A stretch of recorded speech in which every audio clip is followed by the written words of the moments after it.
کہ اتنی سی بھی اللہ کو پسند نہیں ہے کہ رسول کی برابری کوئی کرے، ذرا سی بھی، اور علی کی برابری کوئی کرے، اللہ کو پسند نہیں ہے۔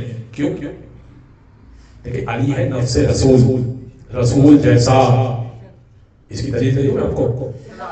جب بستر رسالت پر رسول ہجرت کر کے چلے تھے تو بستر رسالت پر کس کو چھوڑا تھا؟ علی کو چھوڑا تھا۔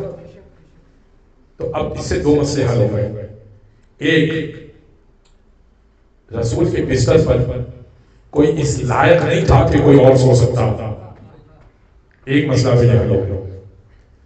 اور دوسرا مسئلہ یہ حل ہو گیا، جو بعض متعصب اور بغض رکھنے والے اور عصبیت رکھنے والے افراد یہ کہتے ہیں کہ علی کا خط چھوٹا تھا، علی کا خط چھوٹا تھا کہتے ہیں۔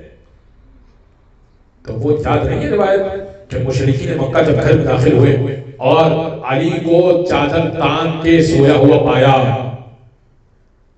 تو وہ کہنے لگے کہ محمد مصطفیٰ سوئے ہوئے، آؤ ان پر حملہ کر دیں۔ اور یاد ہے آپ کو کہ روایت میں یہ آیا ہے کہ جناب عائشہ فرماتی، بخاری کی روایت ہے، جناب عائشہ فرماتی ہے کہ جب رسول اپنے اوپر چادر کو تان دیا کرتے تھے تو نور چھن چھن کے نکلتا تھا چادر سے۔ تو اس کا مطلب یہ ہے کہ اب اس کو سلائیں گے رسول اپنی جگہ پر کہ جو چادر کو تانے گا تو جس کا قد بھی رسول کے برابر ہو، اور جب چادر کو تان لے تو نور چھن چھن کے نکلے۔